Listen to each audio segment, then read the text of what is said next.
A triple header of race action for McLaren Trophy America wraps up today here at Circuit of the Americas. It is officially race 2, as the first race was a makeup from the washout at Sonoma last month.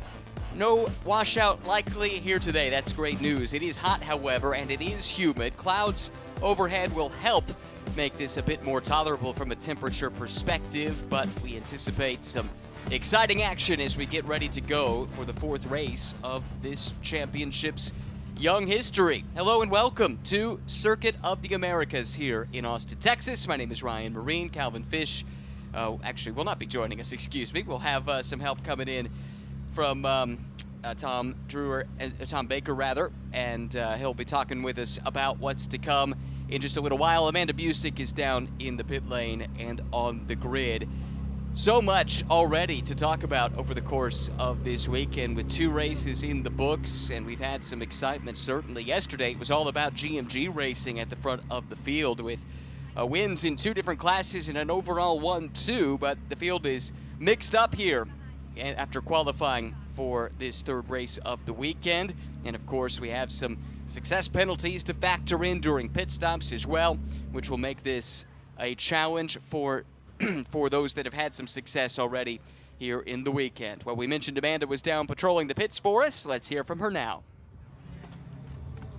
And look at this beautiful shot as we walk down this grid of McLarens for, as you said, Ryan, race number 3 here at the Circuit of the Americas, the second that will be counted to this race weekend here at COTA. In this first stint you're going to see out of this McLaren are some names familiar in the SRO paddock. You'll see Eric Vilgaris, you'll see Andrew Davis, James Safronis, who is racing solo.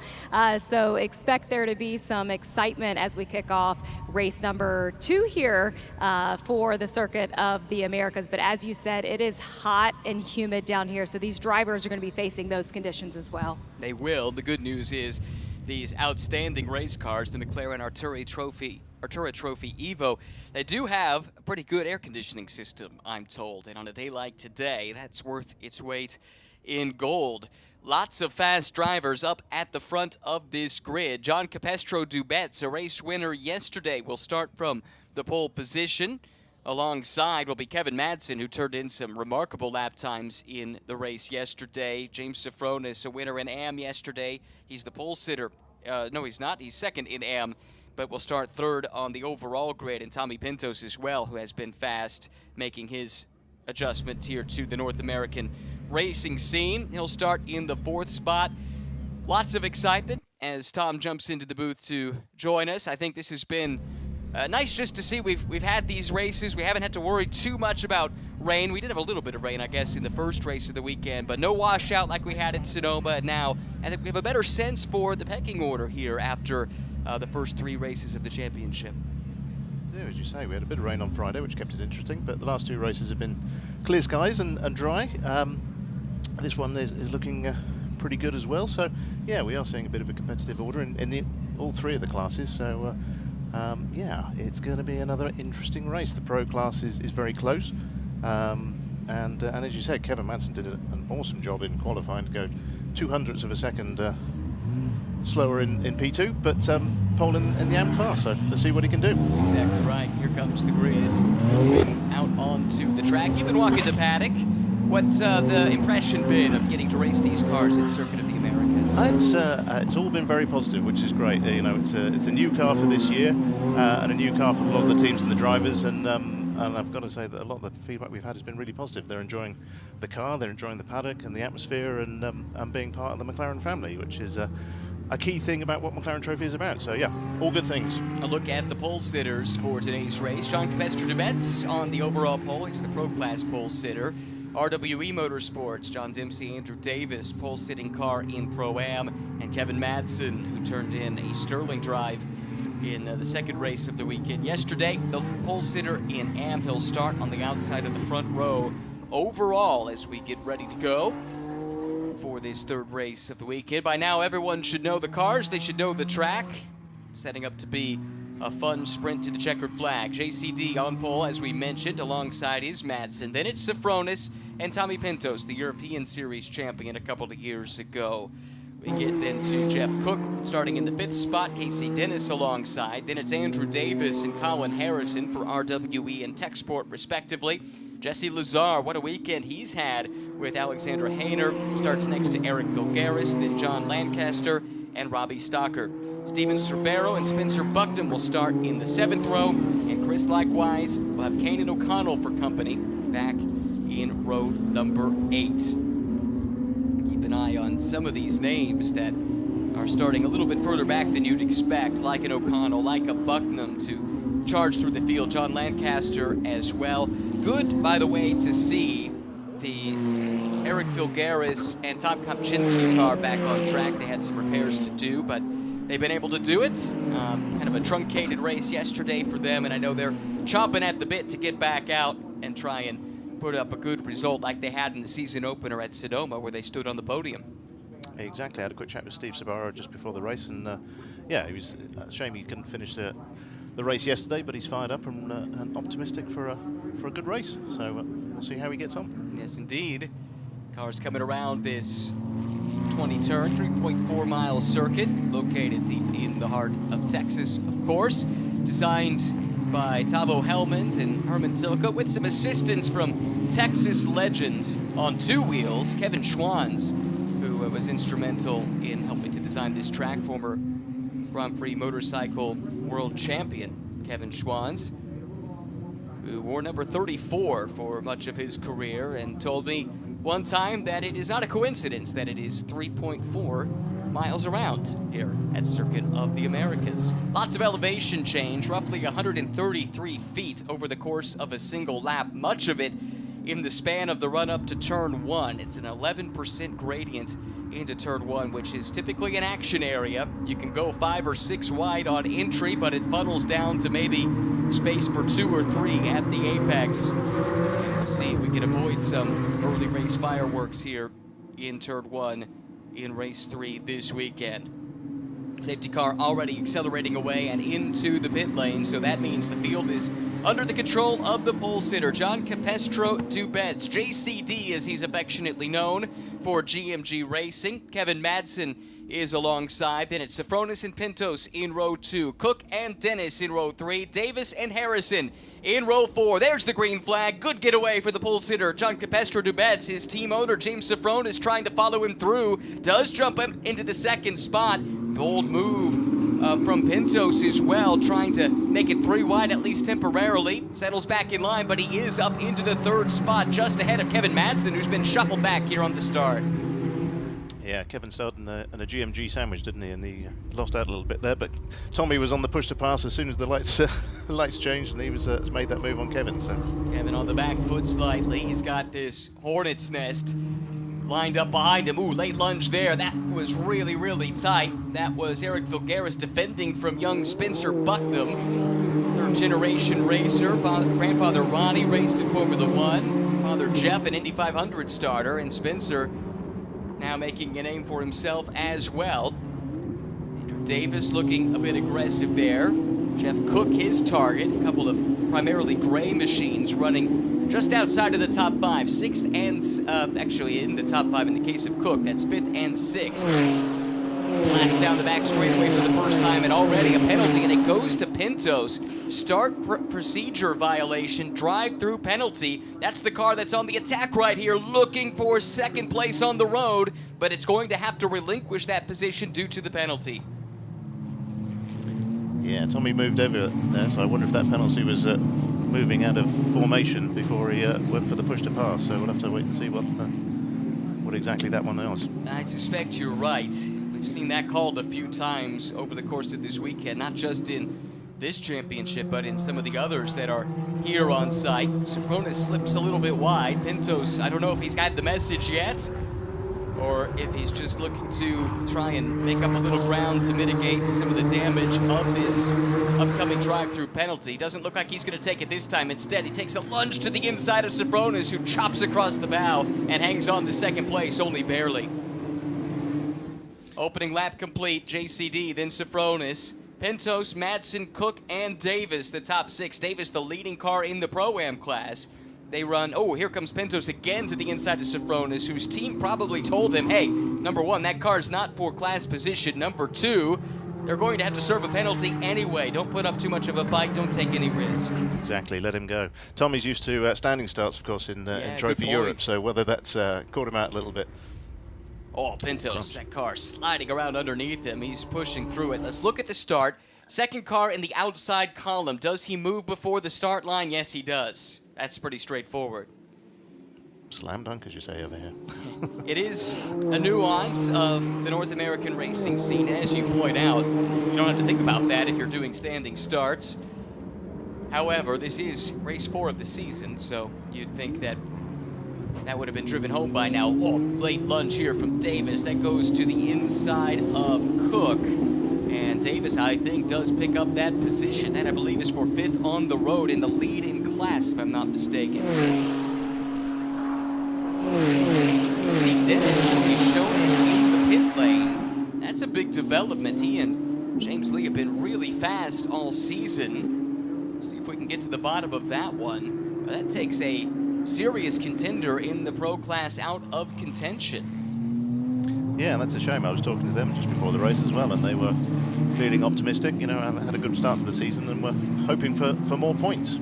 As well they should. And Davis passed on Cook, by the way, not for position. Oh, and a collision there. That's Phil Garris into the 10 of Davis. So 2 veterans colliding there into the stadium section. Debris everywhere. Yikes, that takes out the leader in the Pro-Am class.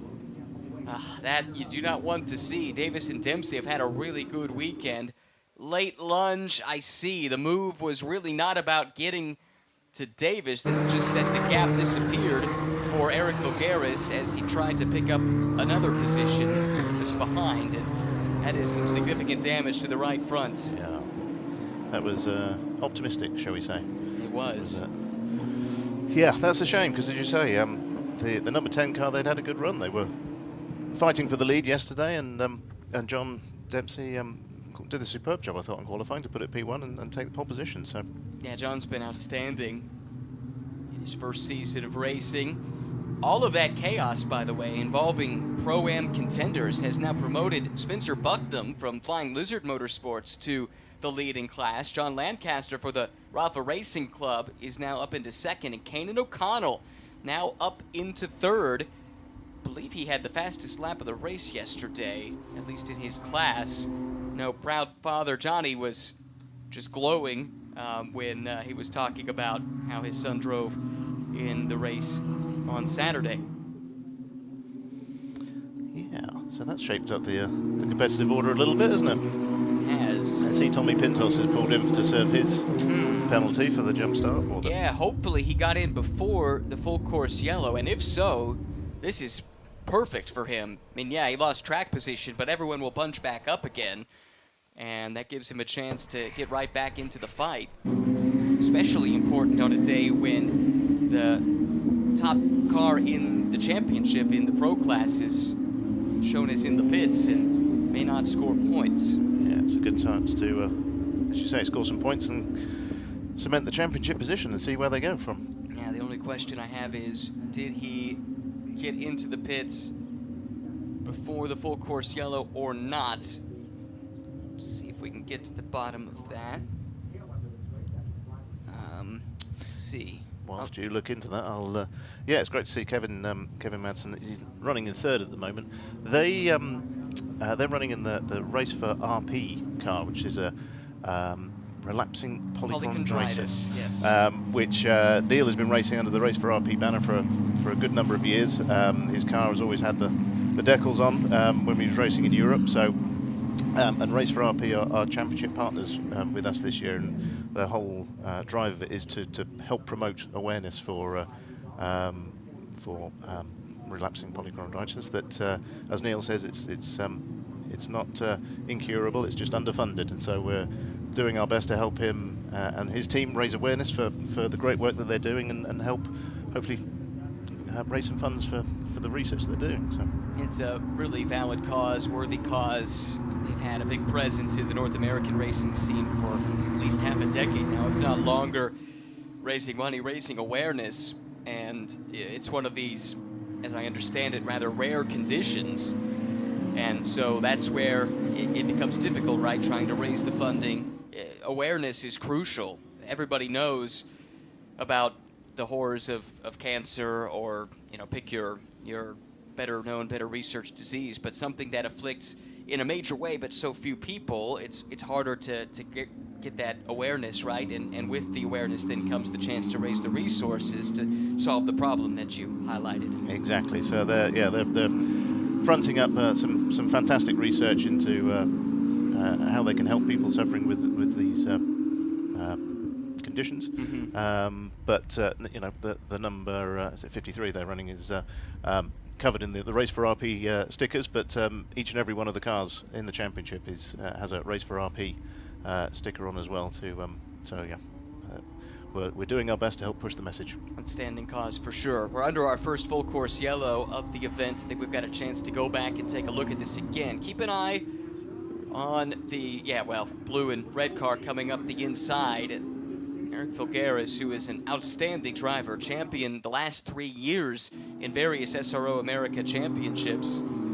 Just got that one a little bit wrong in my estimation, and it had major consequences for the erstwhile race leader in the Pro-Am class, Andrew Davis, and of course for Eric and his co-driver Tom Kopczynski as well. Did want to go back to whether or not Pintos was able to get to the pit lane before pits would close for the full course yellow, and it's close. I see the message, race control, full course yellow at 11:09 local time. He was in the pits at 11:09:14. I don't know to the second when the full course yellow was issued, so it's going to be a matter of seconds where they could have played this to perfection, or maybe they still have a penalty to serve. Well, I guess we'll find out soon enough. Yeah, true enough, yeah. I was just looking at the front of Spencer Bucknam's car, because he was a bystander in that incident earlier, but it did look like the Riley Motorsport car sort of came across, and there might have been a little bit of contact, but I think he's got away with it. I'm going to say props to Jeff Cook as well. I think he did well to watch his mirrors there, because he stayed nicely out of the way to avoid any contact or picking up any debris involved in that. So once again, the Dark Horse Racing team living up to their name. Jeff's been outstanding here this weekend, doing some really fast laps as he did at Sonoma as well. He and Dennis Teoman finished on the podium in class in the first race of the season back in California, and the form seems to have carried over nicely here to Texas as well. Safety car has accelerated away, so the cleanup must be complete. That incident, by the way, is under review. Does look like Andrew Davis has been able to rejoin, but at the back of the Pro-Am field, so he'll need to put his head down and try and get some of those positions back before he turns the car over to John Dempsey. The good news is John has been really on the pace all weekend, so he's definitely in a position where he can make up some ground in his stint.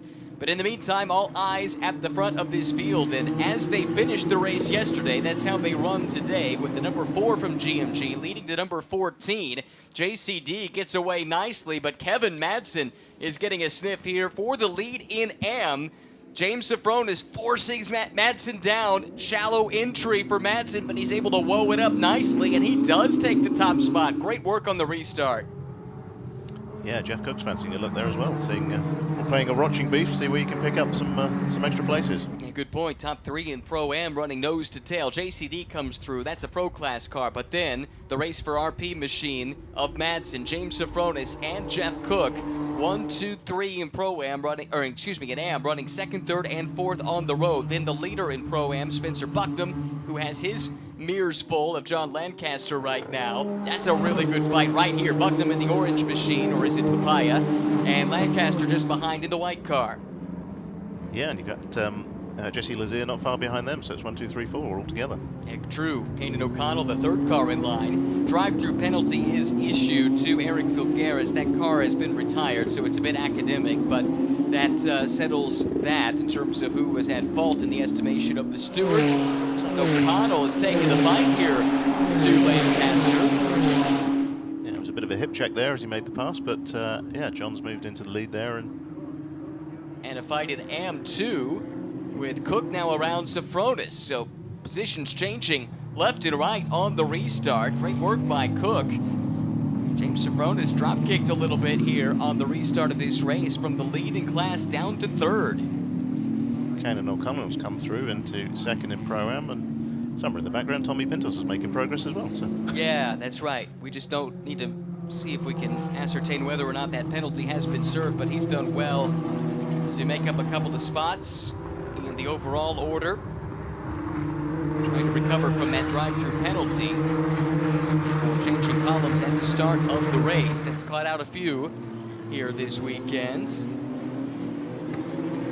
Car 18, Kanan O'Connell. This is for the lead now in Pro-Am, so Bucknam's been shuffled back a couple of spots. Lancaster for Rafa Racing has come to the front, but how long will that last? Here comes O'Connell. He gets to the inside of Lancaster. This is the purple and blue car to the inside of the white machine, and that's a change for the lead in class. Outstanding. O'Connell now has caught Safronis in the AM class car. This is where it gets a bit spicy. The classes overlapping. The cars are the same between the classes, but the experience level of the drivers is not.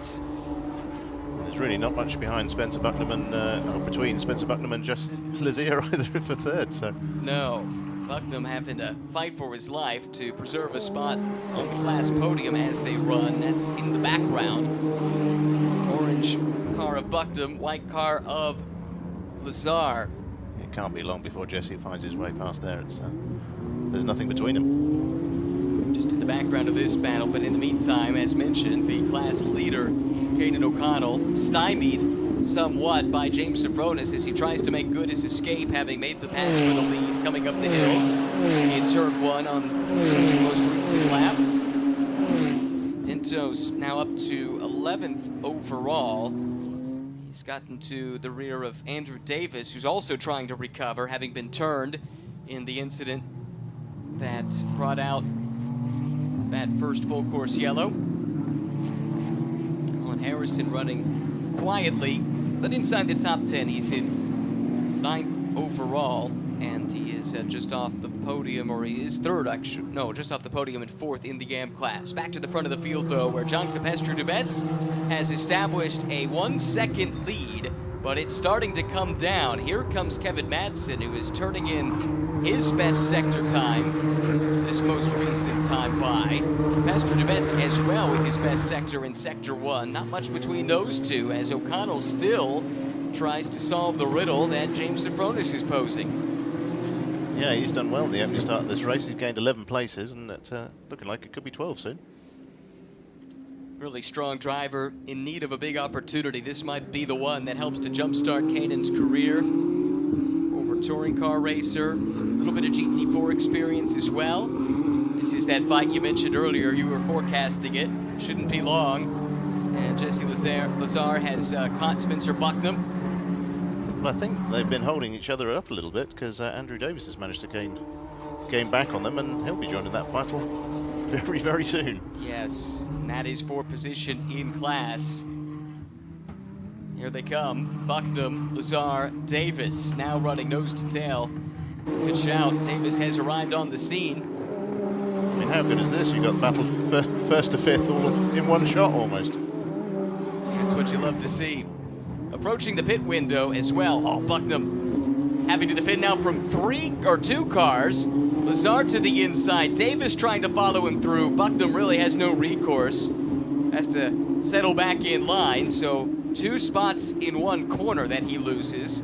Lazar is through, so is Davis. Davis driving through the red mist, having been turned around 10 minutes or so ago, out of the class lead, looking to recover. Here comes Andrew.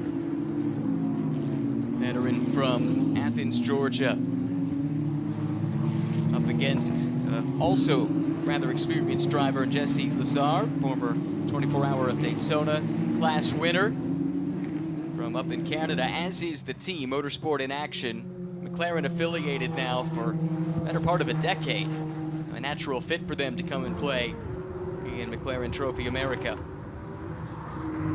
Yeah, it's great to have them part of the championship and continuing their association with us. They've had a great start, and obviously race winners yesterday with Alex and Jesse. So believe they won in race 1 of the weekend too, right? The makeup race. Yeah. Out of pole position, so. Yeah, Alexandra Hayner has driven extremely well to help set the table for Jessie. Today she'll have to finish the job. Jeff Cook has run down Kevin Madsen, not an easy thing to do. So the M-Class lead hangs in the balance. Pintos has caught up to Harrison here, but has yet to make his way by. Surprised to see Tommy stalled out. I thought he might be able to make some more ground here in the laps subsequent to the restart. Davis is now shown as in the pits, by the way. He had just recovered nicely to get up onto the fringes of the podium. We might be in that pit window. I think we might be a little bit early. It's we've still got 31 minutes left, so we should be. The pit window opens at 30 minutes. Yes, so but time spent in the pits doesn't count towards the drive time, and the minimum time is 95 seconds. We were about 95 seconds ahead of 30, or minimum pit lane time is 95 seconds. So that comes out to 30 minutes when you factor that in. I learned from the best. Had the spreadsheet out for that one. Yeah. Well, these teams will know that, and they'll factor that into their strategy. And that might have been a play there just to get him out of traffic. And that's a vote of confidence in Dempsey, if that is in fact what they're doing. They feel like you get Dempsey out in clean air, let him turn some laps, and he can get the job done. Well, he proved he could do it yesterday, so it's, if that's what they've gone for, that's sound logic. Well, I can't guarantee it, but the math is mathing. So I think there's a decent chance that's what the play is. We'll see if we can piece it all together. The drive time rules vary by the class, of course. Pro class maximum stint length for any single driver is 30 minutes. And in Pro-Am lineups, it is a maximum of 20 for the pro driver, if I'm not mistaken. And in AM lineups, if you have 2 driver lineups, I believe it is, again, 30-minute maximum as well. Little wiggle room to play with, as mentioned, with the time elapsed in the pit lane. This is Neil Langberg getting ready. Good to have him fit to go racing here for the second race. If you recall, just a bit under the weather on Friday for that makeup race and sat that one out. The car actually won on the road. Kevin Madsen ended up driving solo, but it wasn't a declared single driver entry, which is allowed in the AM class, but consequently lost that win, did Kevin. But anyway, happy to see that Neil's feeling a little bit better here on Sunday and up for the challenge. Yeah, let's see if they can claim the win today. They're looking good at the moment. Busy pit lane right now. Just about all the Pro-Am cars are making their pit stops. No tire changes, no refueling. One thing you can do, as you see the mechanic doing at the left rear of this Motorsports in Action machine, you can check tire pressures and bleed tire pressure if you want to make that slight adjustment. Looking at P1, JCD is setting some pretty quick times at the moment. Just trying to maybe eke out a little bit more of a lead. I don't think he's got too much to worry about, given the fact his only competition in class is Tommy Pintos, who's running 6th. But he will have success penalties to add to his pit stop time, which will close that gap a little bit. That's right. That is something I mentioned briefly off the top, but there are 3 cars in each class based on their results from the previous race that have to spend additional time in the pit lane. It's 7 additional seconds for a win in the previous race, 5 additional seconds for second, 3 additional seconds for finishing third. If you start to accumulate multiple wins in a row, then it increases. So 2 wins in a row nets you a 10-second additional time rather than 7. And we had a couple instances of that. So the 43, that Motorsports in Action car, did have to spend 10 seconds in the pits during this pit stop. And also in the AM class, we've now had consecutive wins for the 14 of James Sofronis. So he'll also have 10 seconds additional time to that pit stop minimum. As if by magic, there he is. Yeah. Funny how that works. Just about, I think everybody in Pro-Am has now pitted. We're waiting for the Pro and Am class lineups, which have a bit more flexibility due to the longer maximum stint time for a certain component of their driver roster than what you would have in a strictly Pro-Am lineup. Here is John Lancaster. Or it was John Lancaster. That hasn't changed yet, has it? But now it's now Rafa Martinez. And this car has effectively inherited the lead in the Pro-Am class, I believe, in the pit stop shuffles. Yeah, they've done well there. So John, as we saw him getting out the car and Rafa in, obviously as a guest entry or as an additional entry for this round, they wouldn't have had too many success seconds to add to their pit stop. So I think that might have helped them in the shakeout. So yeah, good point. They were not handed any success penalty during this race, so consequently they did have a shorter time elapsed in the pit lane, and that can make a massive difference. As we can see on track, a big day yesterday for the Rafa Racing team. They won overall in the 3-hour GT4 America race last night. Had a podium in a second class. Rafa trying to cap off the weekend with yet another race win, and this time he wouldn't just be team owner, team boss, he'd be driver as well. And he is as enthusiastic about his racing as they come. He's got an ever-expanding list of titles on his business card. No kidding. Amazing what they've established in a short amount of time, and it all started right here in Austin, Texas.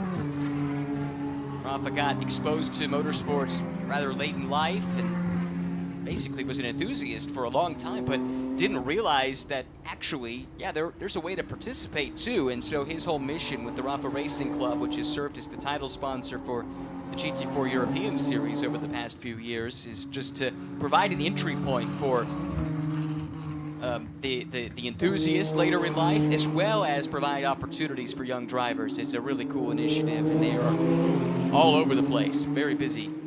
Yeah, well, they're continuing in European GT4 right, with Race Lab into two McLaren Arturas GT4s, and yeah, they've got some really interesting young talent that they're helping support to bring through. So I think they didn't quite have the race they wanted in the opening weekend, but they'll certainly be ones to watch as the championship unfolds. Yep, exactly. A couple of silver class entries this year in GT4 European Series. Waiting for the pit stops to fully shuffle through, then we'll have a better sense for how things stand. These are a couple of cars that are yet to pit. Am class entries here with Madsen and Cook. I suspect these two entries are going to go, they're going to leave this to the last minute before doing their driver change to handover. Yes. Which we are approaching at this stage. They can go, depends where the clock is, at least one more lap. When they do make their stop, it will be interesting to see how they, after they've served their penalties and everything, how they come out, because Colin Harrison's had a very solid race. Yes. Just been keeping it there. I mean, Tommy Pinto still hasn't actually managed to find a way past him, so he's doing something right. Yes, absolutely. Oh, it looks like we've got the dark horse entry in the pit lane there. Yes, Cook is in. JCD also has come in from the overall lead of the race. So two front runners in their respective classes now making that trip down the pit lane. It takes about 38 seconds to transit, plus then you have the driver change and tire pressure adjustments as well. The minimum time affected by whether or not it's a 1 or 2 driver lineup, plus you factor in those success penalties too. This car here does have a 7-second success penalty coming its way, so they will be stationary at least 2 seconds longer than everyone else, and 7 seconds longer than many. Colin Harrison is pitted there as well. JCD out. It'll be the Costa Rican Andre Solano in, who has been something of a revelation here this weekend, filling in for Casey King, who we hope to see taking up his intended full season seat at the next round of the championship at Virginia International Raceway. Amazing schedule this year, starting off at Sonoma, and coming here to Circuit of the Americas. VIR is maybe a bit of a hidden gem on the international scene. I don't know that it gets the credit that it's due overseas, but I'm here to tell you it is breathtaking. Road America needs no introduction, nor does the Indianapolis Motor Speedway. I mean, if you're cherry picking some of the most iconic road courses in North America, you've done it nicely. I think that was the objective. Okay. Well, mission accomplished. Give us a list of the 5 best tracks. Great, we'll go there. Yeah. I think it's been part of the whole ethos behind the championship. I mean, in Europe, we're running Brands Hatch this year for the first time on the Grand Prix circuit, but it's one of those historic tracks. It's a bucket list circuit for many drivers. Monza, Spa were a major support event for the Spa 24 Hours. I don't know if you've ever had the privilege of coming along, but that is a fantastic event. And the parade we do in the middle of town on the Wednesday is just superb. And then we've got Paul Ricard to round out the end of the year and a trip to Nürburgring in between. So all fantastic Grand Prix venues. Actually, I sold myself short. I've done Spa 3 times, and it is just an unbelievable atmosphere. The fans are great. The racing is great. You've got so much track activity, and this is a big part of that as well, having the European version of this championship as part of it. I can't recommend it enough if you ever get the chance to do it. Spa in and of itself is worth the trip, but that race and that event is top-notch. I think it's touch and go as to whether the drivers prefer doing the parade and driving the cars down on the public roads to the centre over the racing. But yeah, you're right, a superb event. It is. All right, we've got Alexandra Hayner climbing aboard here in the Motorsports in Action car, as well as Kevin Madsen now helping Neil Langberg get his belts all arranged properly. Couldn't have gone any further. They needed to be in this lap to not go over that maximum drive time. Here's Carter Fartak helping with the belts, and we go full course yellow right in the middle of the pit cycle. This has the potential, I suspect, to help these cars that are in the pit lane, because the speed on track will be arrested somewhat. This could be to the benefit, and this is the reason why cars stopped on the side of the track. Car 10. Yeah. That's John Dempsey, unfortunately. Quite, yeah. Car started by Andrew Davis. They've had an up and down day. Spun around, recovered, pitted early, trying an alternate strategy of sorts, and now looks like their day could be done early. What a shame. Very much so. Langberg is out. And that is your overall leader. Yeah, that has worked out perfectly. Safety car waiting for the field at the top of the hill.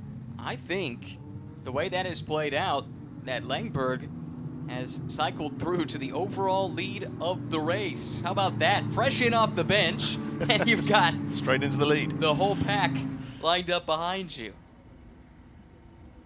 The other cars this might help a little is anyone who had those success penalties, because it erases some of that deficit here with everybody bunched back together.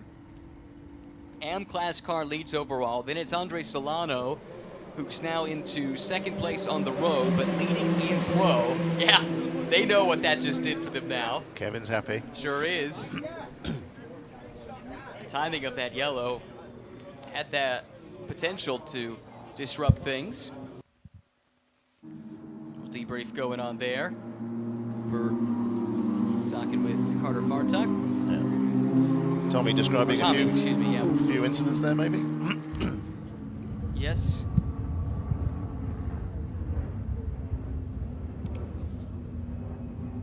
Okay. Well, this is going to close it up for a fun end to the race, isn't it? Yes, it should. Sprint to the checkered flag now. Jean Capestre Dubats, fresh out of the Pro Class leader. Everyone excited for Casey King to jump into the car, but it has been neat to see a couple of drivers get some very special opportunities. First, it was Andrew Genesi at Sonoma, who got the chance to race at a high level for the first time after many, many years of coaching and high-performance driving, things of that nature, getting a win. And then for Andre to get called in very last minute to come up and fill the seat. Strong run in the makeup race on Friday, the race win yesterday, and could be poised to get another win. They could indeed. Looking down the order, Jason Guzman is now in the car, the 52. They're down in 13th overall, and that's slightly surprised by that. I would have thought they would be a little higher up in the order there, but again, safety car will help them. Yeah, it brings them back together. They're still on the same lap as the leader. In fact, 13 cars on the lead lap coming to the restart, whenever that happens. Right now, under yellow because of a stopped car. RWE Motorsport, as good of a season as they have had, today has not been a good day. Something happened very early on to their Pro Class entry, which has rejoined the race, it's worth noting. They've now turned 6 laps, which is half of what the class leader has done. And I will confess my ignorance here, but in other SRO sanctioned championships, you need to do half distance to be eligible for points. I know it's a slightly different point structure here for McLaren Trophy, so I'm not sure if that is a consideration or not. But nevertheless, it's important for them to get out and turn some laps here in preparation for the rest of the season and sort through whatever befell them early on. Well, if they've done the 6 laps, that would qualify them. It would, exactly. So that's why this is, I mean, if that rule is in place. And again, I confess I don't know the answer to that. I know it's true for some of the other championships here this weekend. Yeah, we're getting to know the foibles of the differences between European racing and UK racing. US racing. But I think, yeah, if he finishes the race, then he qualifies for points. Okay. Yep. Well, that's great news then that they were able to get that car turned back around. Frustrating day, of course. They didn't come here just to run around, but sometimes that's what you got to do with the championship in mind. You've got to play the long game, haven't you? Oh, yep, there he is at the end of the field there, just behind the 52 car. So. Exactly. And James was really good. Remember, they had the penalty yesterday, changing columns at the start, and that set them back. But the pace has been excellent all throughout the course of the season so far. In fact, that car's best lap is at 2:08.9.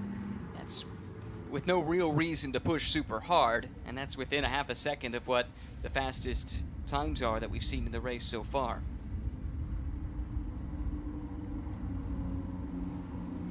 So Langberg leads behind the safety car here. That car was in pretty good shape track position-wise anyway, but the timing of this yellow was serendipitous. Helped to take them to the front. Good execution by the team as well.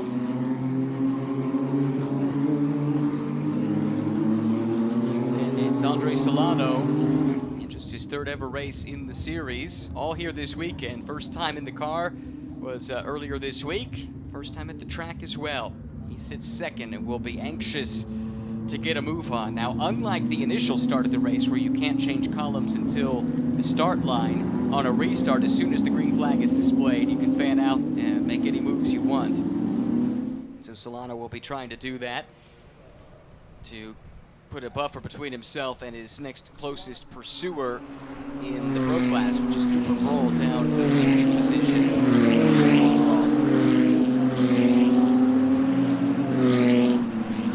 Some other potential interesting battles. If Alexandra Hayner can get around James Sifronis, or if Sifronis can get around Martinez, we could have a fun fight for the Pro-Am lead before it's all said and done.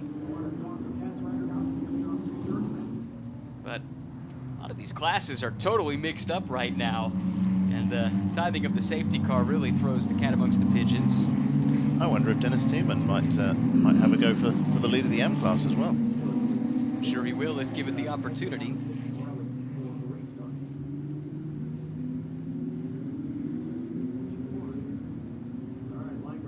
All right, getting close to restarting. 13 minutes on the clock, buckle up. It's about to get wild. We'll see who goes to the push to pass right away. We haven't talked about that yet, but if you're new to the championship, these cars can activate an extra 35 horsepower or thereabouts at the push of a button. They get, I think it's 300 seconds this weekend that they can use at their discretion. Keep an eye out for some flashing LED lights on the front of these cars. That'll tell you they're into that push to pass as Langberg comes out of turn 20 and immediately starts to accelerate away. Good restart from Solano, who is teeing him up. Not in the same class, remember. Solano, the pro class leader. Langberg, the overall leader, also leads at AM. What a great restart from Neil. As Solano looks to the inside, he'll dive to the apex, and he takes the overall lead away. Meanwhile, it's too wide, a little bit further back. We'll try and sort that out in a moment. I think Safronis has gotten around Rafa, and Rafael Martinez has dropped back. Might have lost the lead to Hayner. In fact, I think he did. Alexandra Hayner up to the lead now in Pro-Am. Great restart. Superb, yeah. She's gained 4 places there, which is great. Yeah, outstanding stuff. As you predicted, Dennis Teeman up to the lead, not the lead, the 3rd spot in the AM class. And he's got his targets acquired just out the windscreen, so he's on a charge. This yellow brings him right into the mix. Yeah, James Safronis got another superb restart there and really pounced and made the most of it. He's now up to 2nd overall. Yeah, and the lead in AM. Langberg has dropped back a little bit here on the restart. There he is, the Race for RP car coming into the center of the shot. 3 wide further back. Oh, that's a big lunge up the inside. I think that's Rafael Martinez, and it is counterattacking after losing a couple of spots on the restart. Great job, late on the brakes, able to get the pass made. Harrison has again been solid. He's past Dennis Teeman. He's now on the tail of Neil Langberg, so I don't think it'll be long before he'll be making a move for 2nd place. In fact, there it is. Right, as you called it. Harrison around Langberg up into 2nd. This would be a great result there. For Broll, charging up through the field. Tommy Pintos had the drive-through penalty that set that car back, but this yellow resets things and gives Cooper a chance to maybe make a run at Andre Solano, but he's got a lot of traffic to get through if he's going to do so. Strong move from Jason Guzman there at the inside. Martinez up through, grabs another spot away as Langberg continues to get shuffled back down the order, but did get to lead some laps today. That's pretty cool to see. Rafael Martinez and Cooper Broll.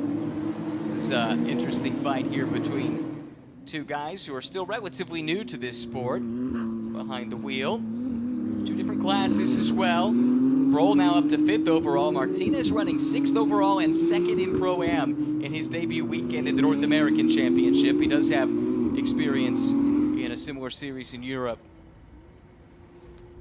See, Dennis Teeman made the move up the inside of Neil there at turn 1. So he's now running 3rd overall, so that'll be a podium finish for them. 3rd in AM, yes. Sorry, yes, yeah. Solano leads overall, speaking of overall leaders, and it is a GMG 1-2 as it was yesterday with James Safronis, who had been shuffled back in the opening stint, recovering nicely. He's to 2nd overall, still leads in AM, with Colin Harrison for Tech Sport trying to track him down. Leader in Pro-Am is this car, Alexandra Hayner.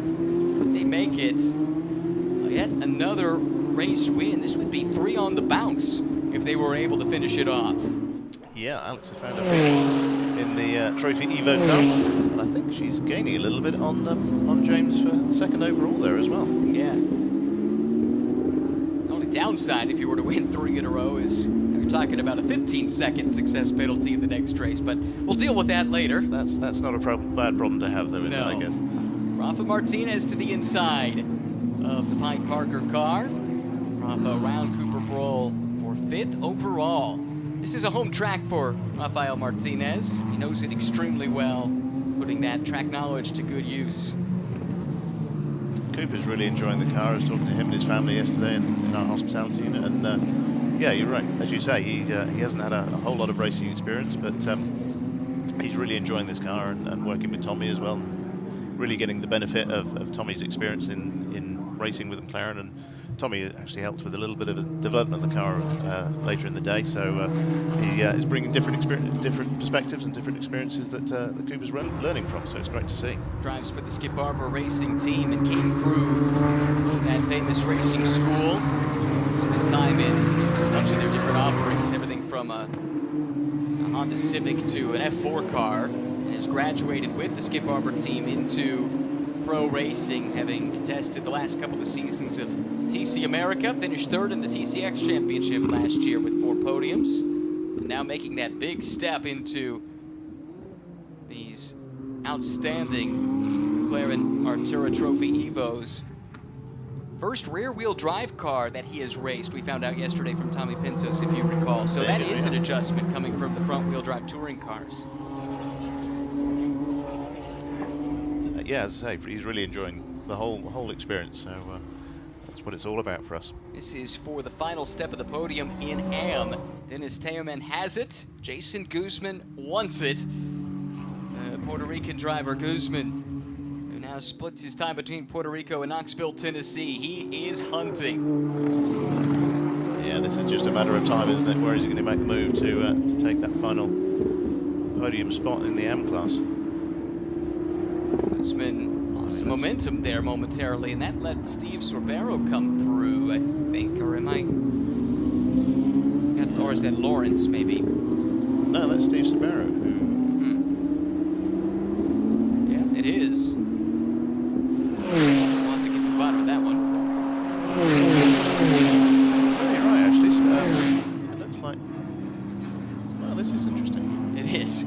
Here's another move to the inside, and that's Steve again. Yeah, so that is for position in AM there.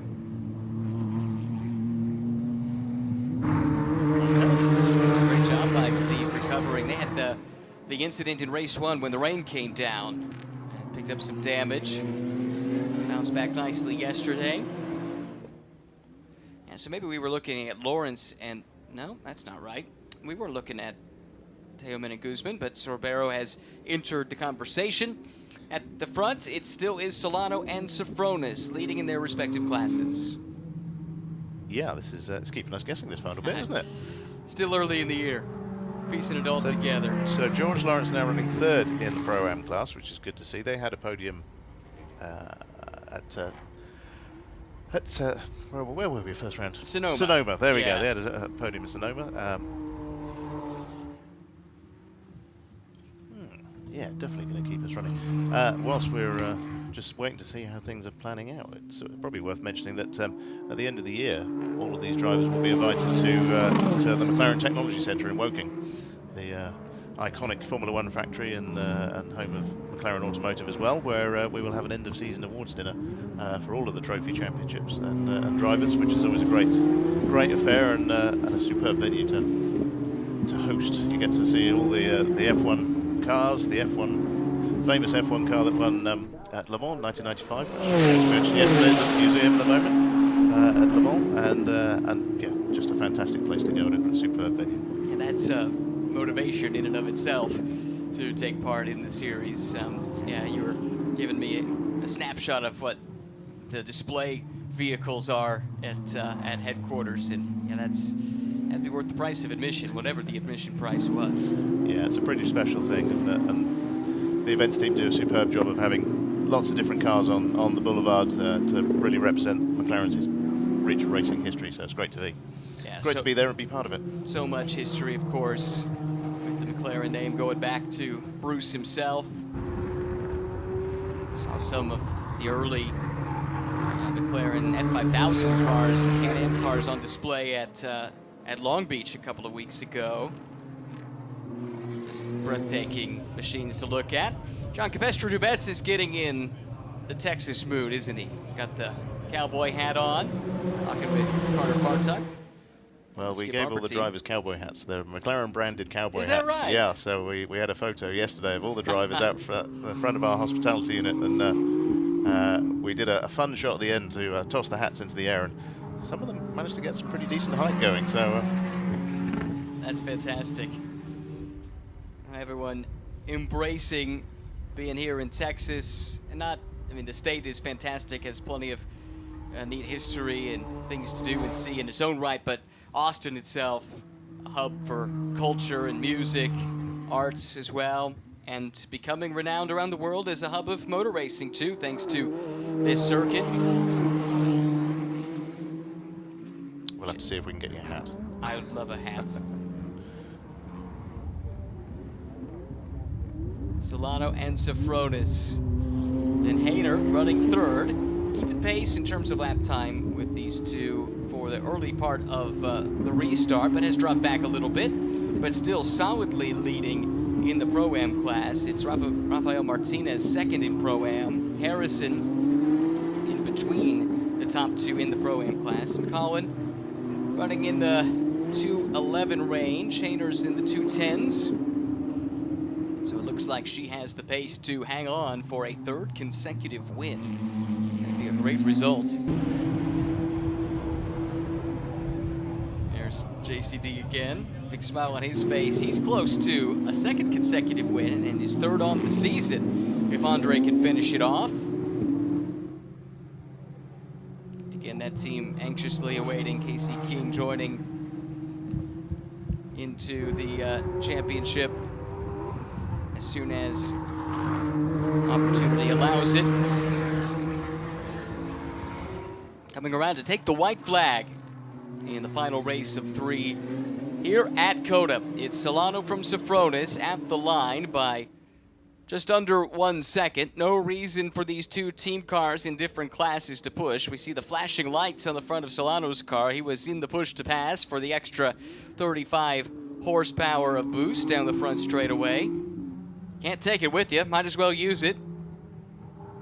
Andre just enjoying this chance, getting the last minute call to come here to Circuit of the Americas to take part in this weekend's races. Got the bonus of having a third race, of course, with the washout from Sonoma being rescheduled to the Friday here at this event. And because they had the driver change, they had to start at the back of that race and actually recovered nicely to get a really good result. They very nearly won, in fact.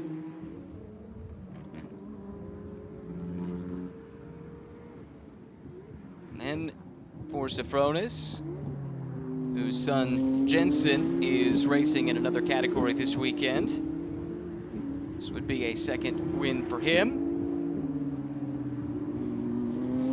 And a third win in as many races for Motorsports in Action. Alexandra Hayner and Jesse Lazar, if they can finish it off here. None of the leaders under any kind of duress at this point. Just enjoying one final lap around this 3.4 mile, 20 turn Circuit of the Americas. Everyone's spread out a bit at this stage. Decent fight between Sorbero and Guzman. That is for third in AM. But that's happening some 39 seconds behind our overall leader. By and large, everyone's found their little space around the racetrack and just running this one out to the checkered flag. Solano with one corner to go. His team boss just behind, and for the second straight day, it's a GMG Racing sweep of the Pro and Am classes. They're 1-2 on the road.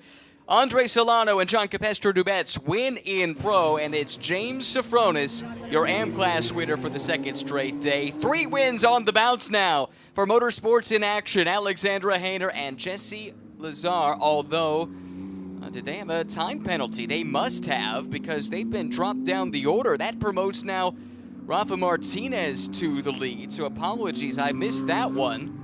They must have had a short pit stop or something to that effect. I'll try and get to the bottom of that. But Martinez then, in his debut weekend of the championship, ends up on adjusted time, the winner in Pro-Am. Hayner will have to settle for second.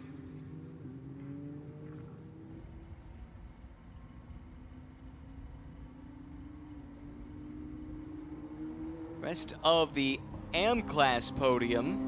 Sorbero did hang on by 1.2 seconds over Guzman. Teoman made it interesting for a little while, but slipped down to 5th in class.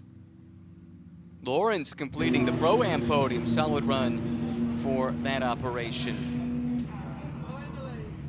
There was a pit stop under review for Motorsports in Action.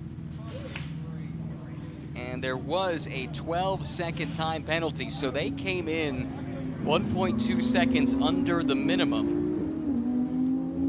Just a miscalculation there, and it proves costly. Instead of a race win, they have to settle for second. Apologies for missing that in real time.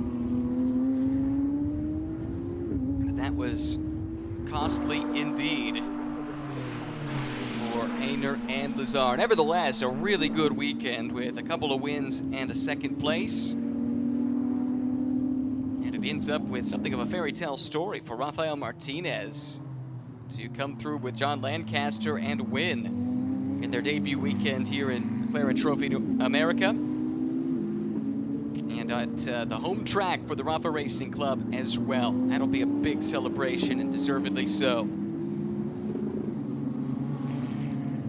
James Sofronis, the veteran, adds another win to his illustrious career. Multiple-time champion in SRO America over the years. I haven't had a chance to ask him if this is going to be a full season run or not in McLaren Trophy, but I certainly hope so. He's putting together a nice bid for the title. But for James and GMG, it's the customers that always come first. And he'll be thrilled to have seen the customer car with Solano and JCD just up the road, 9/10 of a second ahead, getting the win in its class. He can follow it home with a win in AM. As you can see, Colin Harrison, second in in AM. Then the winner in Pro-Am after the adjusted time, Rafael Martinez, John Lancaster, Alexander Hayner, and Jesse Lazar, deprived of a third straight win by that 12-second post-race penalty. Second in Pro to Pintos and Broll. And crucially, the strong team in the championship in the first couple of rounds of things, Lee and Dennis, down in 14th overall, still though will score third place points, as they were able to overcome whatever gremlins struck at the very beginning and get back in the race. Turned enough laps to put to rest any concerns about whether or not they would be eligible for points. And they'll move on to the next round of the championship, hoping to put the last couple of races here at COTA behind them. VIR up next, then a trip to Road America later on in the summer, wrapping up the championship in October at the famed Indianapolis Motor Speedway. Lots of racing still to look forward to this year. What? That's the plan. Just doing a little eavesdropping there. I could hear Amanda asking James if he's going to do the full season. That's the plan, he says. That's what we like to hear. Picks up a win here today, and there he is to congratulate his teammates. Big smile there for Andre Solana, who got the win overall and in Pro. I think in just a moment we'll have a chance to hear from our winners. I think we can do it now, in fact. Amanda, who have you found? Oh, and look at the GMG celebration happening over here. JCD with the cowboy hat, all into the theme. And James, I just confirm with you, you are running a full season. Just take us through these races here at COTA, because what a day for your operation. Well, you know, we looked at this program from McLaren and we thought, what a great place for our clients to play, and especially the gentleman drivers. This is a gentleman driver focused program. So I came in to get the car sorted. I got hot shoes like JCD, and then Andre comes in to fill in for Kevin King, who we're obviously thinking about a lot, and best wishes. But, you know, the GMG guys can adapt to any manufacturer. We've won in Astons, Porsches, Audis, Lamborghinis, and so it's natural. And we run in McLaren back in the day, so we're happy to be back with the brand. The car's super fun. It's fast, it looks good, it's sexy. The air conditioning I used at the end of this race, I'm a little fresher. But, you know, really happy for the GMG guys, because I'm proud. We had no testing. So we rely on great engineers, great crew, and hot shoes like these guys. And then I just come in and bring it in the on the backside. So super happy and proud. I mean, this is great for a great start to the season.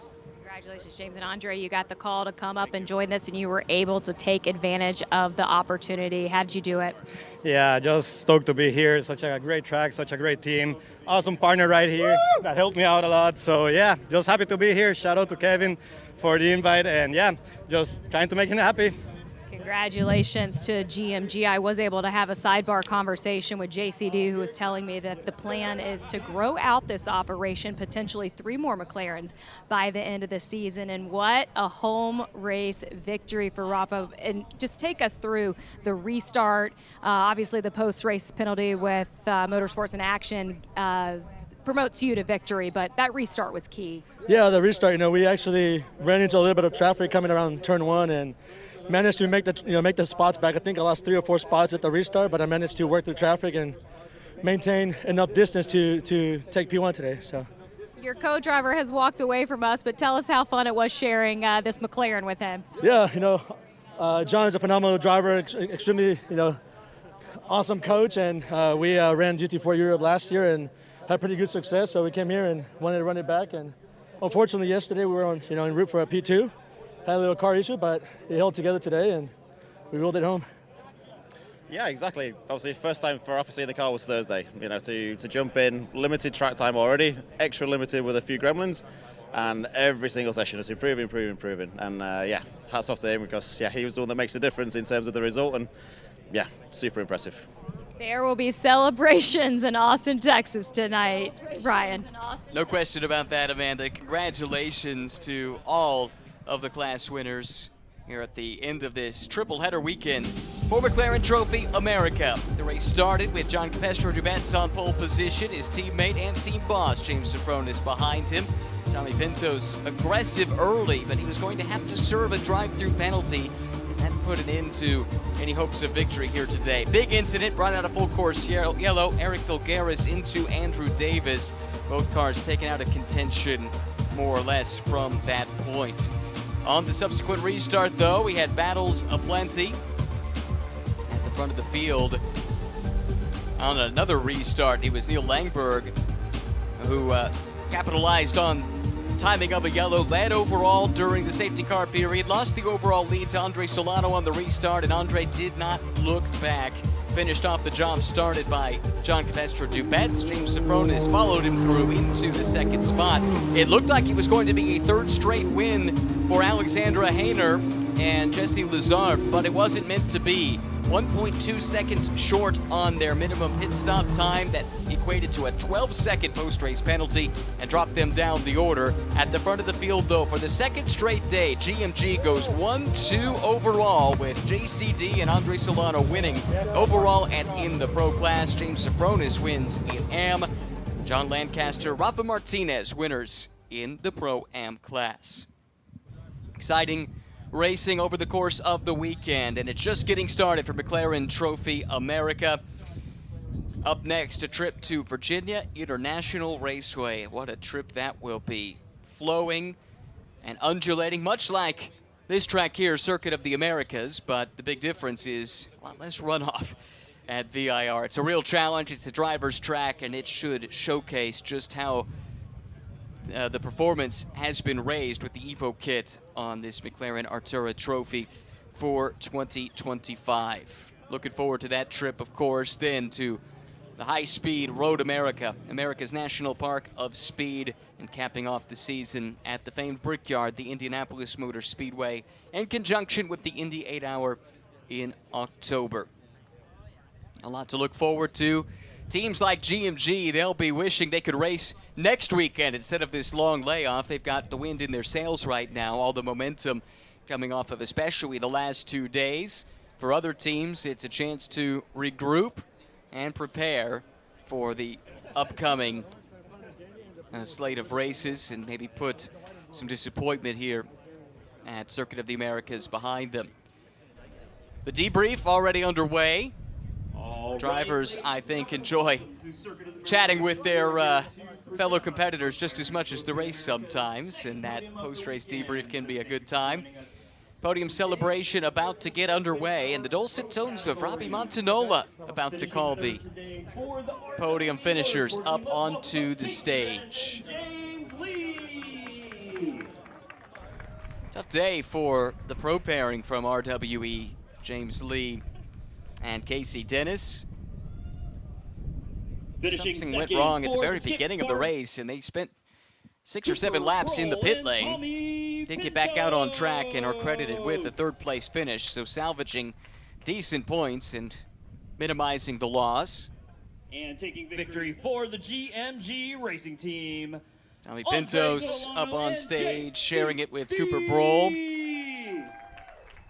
Penalty on the start was a big setback for them, and then I'm not sure anyone had the pace across the 2-driver lineups that Andre Solano and John Capestro-Dubets had here today. To our pro class podium, let's welcome up Dariush Gazare. Fantastic effort from the two of them. JCD learning a new teammate.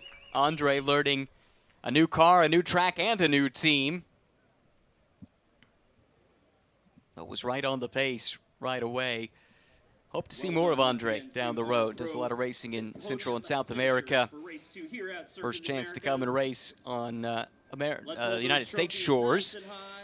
And covered himself in glory, I think it's safe to say, with a couple of race wins in his first trip to the championship.